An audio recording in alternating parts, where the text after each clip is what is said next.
இந்த EV Ramasamy ஐயாவையே British வளர்த்து விடுது. நான் பச்சையா சொல்றேன். முடிஞ்ச அளவுக்கு அடுத்தவனை சாவடிச்சிருவாரு. இவர் மாதிரி ஒரு ஆளை விடக்கூடாது. திமுகவுடைய கோட்பாடே என்னன்னா, அவங்களால நேரா சண்டை போட முடியாதுன்னா ஆட்கள் அனுப்பிச்சு வைப்பாங்க. எதை திருமாவளவன் ஐயா பதில் சொல்லணும், எதுக்கு கம்யூனிஸ்ட் பதில் சொல்லணும், வேல்முருகன் பதில் சொல்லணும்ங்கிறதெல்லாம் அவங்க ஒரு டார்கெட் வச்சிருப்பாங்க. சீமான் ஐயா என்ன சொன்னாலும் நான் கேட்டுப்பேன். ஆனா எப்ப ராஜீவ்காந்தி கொலையை அவர் நியாயப்படுத்துறாரோ அந்த இடத்துல எனக்கு மைண்ட் ஃப்ரீஸ் ஆயிடும். இதுக்கப்புறம் இவர்கிட்ட பேசி இவர் சொல்லி எதுவும் நம்ம, ஏன்னா கொலையை நியாயப்படுத்தக்கூடிய மனிதன் கிட்ட இருந்து வள்ளுவம் பேசினாலும் தப்பாதான். இந்த தேசத்துல ஈவே ராமசாமி ஐயா இருந்தாலும், நேரு இருந்தாலும், இந்திரா காந்தி இருந்தாலும், இந்த தேசத்துல வல்லபாய் பட்டேல் இருந்திருக்காரு, சித்ரபதி சிவாஜி இருந்திருக்காரு, உபாத்யாயா இருந்திருக்காரு, கோல்வால்கர் இருந்திருக்காரு, மகாத்மா காந்தி இருக்காரு. எத்தனை பெருமைக்குரிய சித்தர்கள் வாழ்ந்த பூமி அப்படின்ற ஒரு எண்ணம் நம்ம கிட்ட இருக்கும்போது நம்ம இந்த மாதிரி விஷயத்தெல்லாம் பேசாம விடுறது நல்லதுங்கிறத நம்ம நினைக்கிறோம். ஏன்னா காசு இருந்தது, சோறு போட்டாங்க, வீட்டுல வேற வேலை கிடையாது, வெட்டி நியாயம் பேசுறதுக்கு என்ன வேணாலும் பண்ணலாம் இல்லையா? இதை அவர் பண்ணிக்கிட்டு அவருடைய அந்த ஆணைமுத்து புத்தகங்களோ ஒரு 5-6 புத்தகங்கள் இருக்கு. இதெல்லாம் படிக்கக்கூடிய துர்பாக்கியம் மனுஷனுக்கு வரக்கூடாது. தமிழக பல்ஸ், இது தமிழ்நாட்டின் நாடி துடிப்பு. அன்பு தமிழக பல்ஸ் நேயர்களுக்கு வணக்கம். நம்முடன் இன்று இணைந்திருப்பவர் அரசியல் விமர்சகர். ஊடகங்கள்ல அனல் தெரிக்கும் விவாதங்கள்னா அங்க இவரை மறக்காம பார்க்கலாம். வாழைப்பழத்துல ஊசி ஏற்றுவது போன்று தன்னுடைய கருத்துக்களால் எதிரணியில் இருப்பவரை உட்கார விடாமல் செய்பவர் அப்படின்னு சொல்லலாம். அவர் திரு ரவி டிடிஎஸ் அவர்கள். சார், உங்களை வரவேற்பதில் பெருமிதம் அடைகிறோம். வணக்கம். உங்களுடைய நேயர்களுக்கும் வணக்கம். சார், நம்ம நிறைய பேசியிருக்கோம். ஒரு இடத்துல ஒரு சந்தேகம் வருது.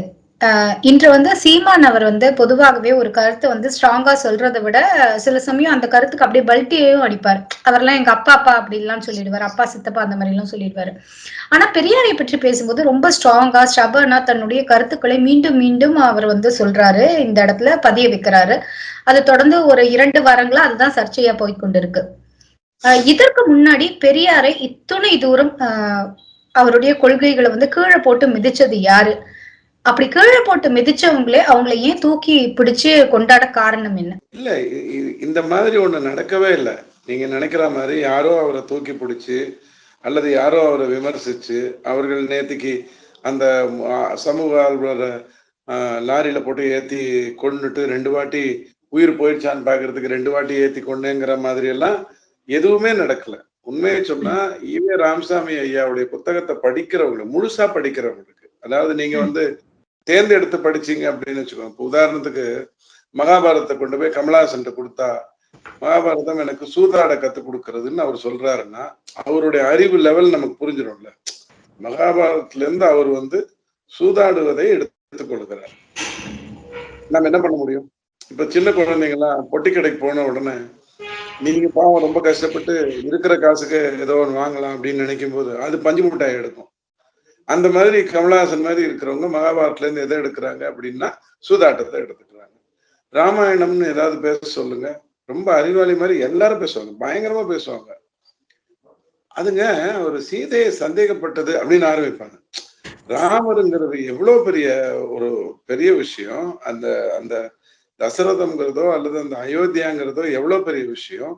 ஒருவனுக்கு ஒரு தீங்கிறத இந்த உலகத்துக்கு பறைசாற்றுவதற்காகத்தான் அந்த புத்தகமே, அந்த வரலாறே அல்லது அந்த மெத்தாலஜியே அவங்க முன்னாடி சொல்லப்பட்டிருக்குங்கிறத புரிந்து கொள்ளாம நீங்க அங்க போயிட்டு, இப்போ விடுதலை படத்துல போயிட்டு வசனம் நல்லா இருக்குன்னு சொல்லலாம், அந்த வாத்தியார் கதாபாத்திரம் நல்லா இருக்குன்னு சொல்லலாம், இளையராஜா இசை நல்லா இருக்குன்னு சொல்லலாம், அந்த ஹீரோயின் நல்லா இருக்காங்கன்னு நீங்க சொன்னீங்கன்னா நல்லா இருக்குன்னு சொல்றதுல எந்த தப்பும் இல்லை. பட் நீங்க அந்த படம் போனது அதுக்காக இல்லைல்ல, நீங்க அந்த படம் போனது வேற ஒரு காரணத்துக்கு. அப்படித்தான் நான் சொல்ல வரேன். அது மாதிரி ஈவே ராமசாமி ஐயா பொறுத்த வரைக்கும் இந்த தீர்க்காங்கிறத ஒண்ணு தொடங்குறாரு. அவர்கிட்ட பணம் இருக்கு, அவர் தான் எல்லாம் செலவும் பண்றாரு, இவங்களெல்லாம் வளர்த்து விடுறாரு. அண்ணாதுரை ஐயா, கருணாநிதி ஐயாலாம் எல்லா இடத்துலயும் போய் மீட்டிங் பேசுற அளவுக்கு வளர்த்து விடுறாரு. இந்த ஈவே ராமசாமி ஐயாவையே பிரிட்டிஷ் வளர்த்து விடுது. எப்படி வளர்த்து விடுதுன்னா, இருக்கிறதுலயே செம்ம காமெடி, நான் பச்சையா சொல்றேன், அண்ட் முடிஞ்ச அளவுக்கு அடுத்தவனை சாவடிச்சிருவாரு, இவர் மாதிரி ஒரு ஆளை விடக்கூடாது. அப்படித்தான் பிரிட்டிஷ் இவரை ட்ராக் பண்ணுது. யார? ஈவே ராமசாமி ஐயாவை. ஈவே ராமசாமி தன்னிடம் இருக்கக்கூடிய பணத்தின் மூலமாக அண்ணாதுரை ஐயா, கருணாநிதி ஐயா மாதிரி பல பேரை ரெடி பண்றாரு. எல்லா பக்கமும் அவங்க எல்லாம் பேசுறாங்க.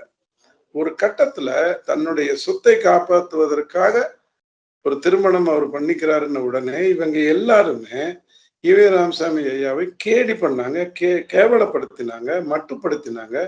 அவரிடம் இருந்து தெள்ள தெளிவாக விலகி நின்றாங்க. ஏன்னா இவங்களுக்கு அரசியல் ஆசை இருந்தது, அவருக்கு அரசியல் ஆசை இல்லை. அவருக்கு என்ன தெரியும்னா யாரையும் திருத்த முடியாதுன்னு தெரியும். முடிஞ்ச அளவுக்கு வெறுப்பேத்தி விட்டு வேணா போக தெரியும், யாரையும் திருத்த முடியாதுன்னு அவருக்கு நல்லா தெரியும். இவங்களுக்கு என்னன்னா அரசியல் ஆசை இருந்தது, அதிகார போதை அதெல்லாம் இருந்தது. நாட்டுக்கு நல்லது செய்யணும்னு நினைச்சுதான் வந்தாங்க, அதுல மாற்று கருத்து இல்லை. அப்போ இவங்க எந்த ஸ்டேஜுக்கு வராங்க அப்படின்னா ஈவே ராமசாமியை கண்டபடி பேசுவது, அவரிடம் இருந்து விலகி இருப்பது. ஸோ யாருமே இவரை தூக்கி பிடிக்கல. எப்ப தூக்கி பிடிக்கப்பட்டதுன்னா வழக்கம் போல நம்ம கருணாநிதி ஐயா. திமுகவுடைய கோட்பாடே என்னன்னா அவங்களால நேரா சண்டை போட முடியாதுன்னா ஆட்கள் அனுப்பிச்சு வைப்பாங்க, அல்லது வேற விதமா டீல் பண்ணுவாங்க. இப்போ உதாரணத்துக்கு எதை திருமாவளவன் ஐயா பதில் சொல்லணும், எதுக்கு கம்யூனிஸ்ட் பதில் சொல்லணும், எதுக்கு வேல்முருகன் பதில் சொல்லணுங்கிறதெல்லாம் அவங்க ஒரு டார்கெட் வச்சிருப்பாங்க. கவர்னர்னா வேல்முருகன், இது மத்திய அரசு சம்பந்தப்பட்ட பிரச்சனைனா விசிகா, உலக சம்பந்தப்பட்ட பிரச்சனைனா கம்யூனிஸ்ட், இப்படி ரேஞ்சஸ் வச்சுப்பாங்க. இது தவிர நீங்க திமுகக்காக டிவியில பேச வர்ற எத்தனையோ பேர் பார்த்தீங்கன்னா அவங்கெல்லாம் ஒரு ரேஞ்சஸ், அவங்களுக்கெல்லாம் ஒரு அலோகேஷன் உண்டு. எம்ஜிஆர் என்பவர் ஒரு பிம்பம், அந்த பிம்பம் அப்படியே தூக்கி நிக்குது, அவரை ஒன்றும் பண்ண முடியல. அவர் எங்க போனாலும் அவருக்குன்னு ஒரு கூட்டம் வருது. இவங்க நினைக்கிற மாதிரி மன்னராட்சி செய்வதற்கு எந்த ஒரு வாய்ப்பையும் எம்ஜிஆர் கொடுக்க போறது இல்லைன்னு தெரிஞ்ச உடனே அது முரசொலி மாறன் ஐயாவா அல்லது கருணாநிதி ஐயாவாங்கிறதுல எனக்கு ஊர்ஜிதம் இல்லை. ஆனா இந்த ரெண்டு பேர்ல யாரோ ஒருத்தரை இன்னொருத்தரை ஏத்தி விட்டுட்டு ஈவே ராமசாமி ஐயா காலில் போய் விழுறாங்க. இப்போ தாத்தா என் கூட தான் இருக்காருன்னு சொன்னா அப்பா அம்மா என்ன பண்ண முடியும்? அந்த மாதிரி எம்ஜிஆர் கூட இருக்கக்கூடிய சண்டைக்கு இவங்க டைரக்டா போய் ஈவே ராமசாமி ஐயா காலில் விழுந்து ஐயா பெருந்தகையே நீங்கள் தான் அப்படி இப்படின்னு சொல்லி கொண்டு வர்றாங்க. இவரே கருணாநிதி ஆட்சி செய்யும் போது என்னென்னலாம் பண்ணாருங்கிறது சீமான் ஐயா உங்களுக்கு சொல்லிட்டாரு. அந்த கிழவனையா இன்னும் உள்ள போடாம வச்சிருக்கீங்கலாம் பேசினது கருணாநிதி ஐயா தான், அதுல ஒன்றும் மாற்று கருத்து இல்லை. பட் எம்ஜிஆருங்கிற அந்த பிம்பம் வந்த உடனே அதை நேரடியா மோதுறதுக்கு திராணி திறமை எதுவுமே இல்லாம, ஆனா உண்மையிலேயே கருணாநிதி ஐயாவுக்குன்னு ஒரு திறமை உண்டு. பட் மக்கள் போனா எம்ஜிஆர் கிட்ட போறாங்கன்னா அவர் என்ன பண்ணுவார் பாவம்? நீங்க சச்சின் டெண்டுல்கரும் ஸ்ரீகாந்தும் போனா கூட்டம் யார் பக்கம் வேணாலும் போகலாம். சுனில் கவாஸ்கரும் ஸ்ரீகாந்தும் போனா கூட்டம் தானே ஸ்ரீகாந்த் கிட்ட தானே போகும், சச்சின் டெண்டுல்கர் கிட்ட போகாதுல்ல. அந்த மாதிரி ஒரு சிச்சுவேஷன் வரும்போது ஒரு தாழ்வு மனப்பான்மை ஏற்படுத்திக்கிட்டு கருணாநிதி ஐயா வேணா ஈவே ராமசாமி ஐயாவை தூக்கி பிடித்தார் அப்படின்னு சொல்லலாம். வேற யாருமே உண்மையை சொன்னா அவரை தூக்கி பிடிக்கல. இத்தனைக்கும் இவருடைய கருத்துக்கள்ல இருந்து அவங்க முரண்பட்டு இருந்தாலும் கூட அவரை தூக்கி பிடிச்சாங்க, அப்படி எடுத்துக்கலாமா? முரண்படுறதுன்னா இப்ப ஈவே ராமசாமி ஐயாவுக்கும் சீமான் ஐயா பத்தி பேசும்போது நீங்க சில விஷயங்கள் சொன்னீங்க.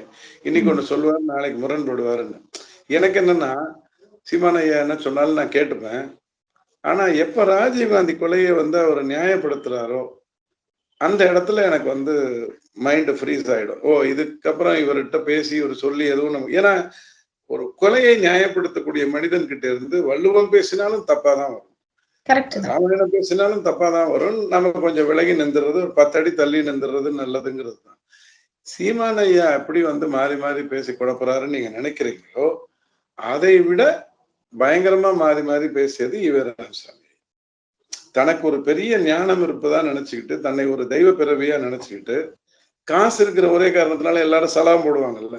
இப்போ நான் ஒப்பீட்டுக்காக சொல்லல, உதாரணத்துக்காக மட்டும் சொல்றேன். இப்ப கோவில்லயே நிறைய பிச்சைக்காரங்க வாசல்ல உட்காந்துருப்பாங்க.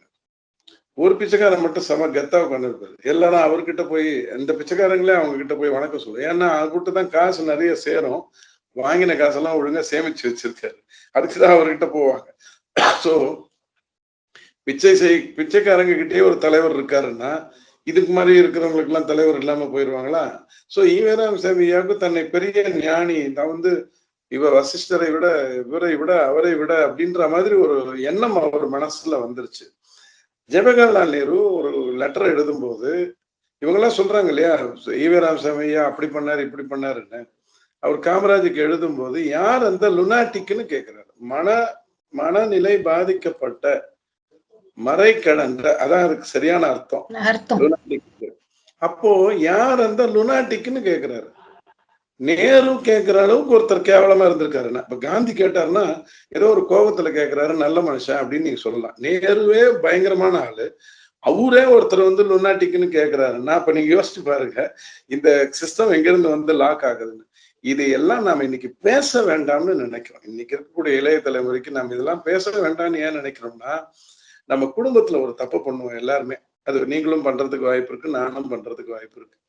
என்னுடைய ஒரு உறவினனை ஏதோ ஒரு காரணத்துக்காக எனக்கு பிடிக்கல. என்ன அவன் ஏமாத்திட்டான், அல்லது நான் என்னுடைய நம்பிக்கைக்கு அவன் சரியா பாத்திரம் இல்லை. உடனே நான் என் பொண்ணை கூப்பிட்டு, அந்த அங்கிள் தான் உன்னுடைய மாமா, நீ கொஞ்சம் ஜாகிரதையா இரு. பொண்ணை கூப்பிட்டு, ஏய் இவங்க தான் உன்னுடைய அத்தங்கா, கொஞ்சம் ஜாகிரதையா இரு. எல்லாரையும் ஏமாத்திடுவாங்க. இப்படி நீங்க உறவுகளை விமர்சனம் செய்து கொண்டே இருந்தீங்கன்னா அந்த குழந்தைக்கு என்ன நினைக்கும், ஓ நம்ம குடும்பத்துல எல்லாம் வேஸ்ட் போல இருக்குன்னு நண்பர்களிடம் போகும். நீங்க பாத்தீங்கன்னா நிறைய பேர் நண்பன் போல உசுறு கொடுப்போம் யாரு இந்த கதையெல்லாம் பேசுவானுங்கல்ல, இப்படி எல்லாம் நண்பன்கிட்ட தான் போவானுங்க. நண்பன்கிறவங்கள 10 பேர்ல ஒருத்தனாவது கெட்டவனா இருப்பான், குடிகாரனா இருப்பான், சிகரெட் பிடிக்கிறவனா இருப்பான், திருடுறவனா கூட இருப்பான், அல்லது காதல் விஷயத்துல தப்பு பண்றவனா இருப்பான். இப்படி இந்த நண்பன் கிட்ட போகும்போது உங்களுக்கு பல டிஎன்ஏ உள்ள வந்துடும். அதே நீங்க உறவினர்னு வச்சுக்கிட்டு நீங்க கரெக்டா உங்களுக்கு பிடிக்கலையா, ஒரு மாமாவோ அத்தங்காவோ உங்களுக்கு பிடிக்கலையா, நீங்க அதை பையன்கிட்ட சொல்லாதீங்க. அவனுக்கு வைப்ரேஷனுக்கு அது பிடிக்கல, உங்க வைப்ரேஷன்ல தான் தப்பா வந்துருச்சு, சந்தோஷம். இப்படி நீங்க இவங்க பண்ணணும். நாமளும் என்ன பண்றோம், இந்த தேசத்துல ஈவே ராமசாமி ஐயா இருந்தாலும், நேரு இருந்தாலும், இந்திரா காந்தி இருந்தாலும், இந்த தேசத்துல வல்லபாய் பட்டேல் இருந்திருக்காரு, சித்ரபதி சிவாஜி இருந்திருக்காரு, உபாத்தியாயா இருந்திருக்காரு, கோல்வார்கர் இருந்திருக்காரு, மகாத்மா காந்தி இருக்காரு. எத்தனை பெருமைக்குரிய சித்தர்கள் வாழ்ந்த பூமி அப்படின்ற ஒரு எண்ணம் நம்ம கிட்ட இருக்கும்போது நம்ம இந்த மாதிரி விஷயத்தெல்லாம் பேசாம விடுறது நல்லதுங்கிறத நம்ம நினைக்கிறோம். ஆனால் அண்ணாமலை ஐயா வந்த உடனே இதுல ஏன் கை வச்சாரு, இந்த ஈவே ராமசாமி விஷயத்துல ஏன் கை வச்சாருன்னா ஒரே காரணத்துக்காக தான். கோவிலுக்கு எதிர்க்க நீ ஒரு சிலையை வச்சுட்டு காட்டு மிராண்டின்னு சொன்னா என்ன அர்த்தம்? நாளைக்கு நான் கம்யூனிஸ்ட் இதுக்கு முன்னாடி வைக்கட்டுமா, அல்லது வேற இடத்துல வைக்கட்டுமா, மசூதியில வைக்கட்டுமான்னு அவர் தொடங்கினார். ஏன் தொடங்கினார்னா அது நியாயமான கொந்தளிப்பு. நீங்க எப்படி டாலரேட் பண்ண முடியும்? ஒரு பெரிய மாளிகை கட்டிட்டு வீட்டுக்கு வெளியில அந்த ரோட்டினுடைய குப்பை தொட்டி வைக்கப்பட்டிருந்ததுன்னா அந்த மாளிகைக்காரன் சும்மா விடுவானா? பக்கத்து வீட்டுல வைக்க சொல்லுவான். இந்த ஈவே ராமசாமி ஐயாவுக்குன்னு இருந்த ஒரு கெத்து, தனக்கு கீழே இருக்கிறவங்க எல்லாம் தாழ்ந்த மனிதர்கள், தனக்கு மேல இருக்கிறவன் எல்லாம் தன்னை விட உயர்ந்தவன் இல்லை, ஆனா தனக்கு நிகரானவன் அப்படிங்கிற அந்த ஆட்டிடியூடு, தன்னை ஒரு மிகப்பெரிய ஞானியாகவும் சாக்ரட்டிஸ் இது மாதிரி அரிஸ்டாட்டல், நம்ம சாணக்கியா அந்த ரேஞ்சில வச்சுக்கிட்டு இவர் தன்னோட விஷயங்கள் எல்லாம் டீல் பண்ணிட்டு இருந்தார். ஏன்னா காசு இருந்தது, சோறு போட்டாங்க, வீட்டுல வேற வேலை கிடையாது, வெட்டி நியாயம் பேசுறதுக்கு என்ன வேணாலும் பண்ணலாம் இல்லையா? இதை அவர் பண்ணிக்கிட்டு இருந்தார். ஸோ அவருடைய அந்த ஆணைமுத்து புத்தகங்களோ ஒரு 5-6 புத்தகங்கள் இருக்கு. இதெல்லாம் படிக்கக்கூடிய துர்பாக்கியம் மனுஷனுக்கு வரக்கூடாது. பட் நீங்க உண்மையிலேயே அவர் யாருன்னு தெரிஞ்சுக்கணும்னா இந்த ஒரு 5-6 புத்தகத்தை படித்தீங்கனாலே அதுல இப்ப வரக்கூடிய எடிஷன் எல்லாம் தூக்கியிருப்பாங்க. இப்ப வரக்கூடிய புதிய எடிஷன்ல தூக்கியிருப்பாங்க. இப்ப நீங்க லைப்ரரியில போய் படிச்சீங்கன்னா தான் உண்டு, இல்லைன்னா ஏற்கனவே வச்சிருப்பாங்க இல்லையா, 20 வருஷம் முன்னாடி 30 வருஷத்துக்கு முன்னாடி பெரியாரின் சிந்தனைகள், பெரியாரின் அதுக்கள், பெரியாரின் இதுக்கள்னு புக் வச்சிருப்பாங்க. அதை படிச்சீங்கனாலே தெரிஞ்சிடும்.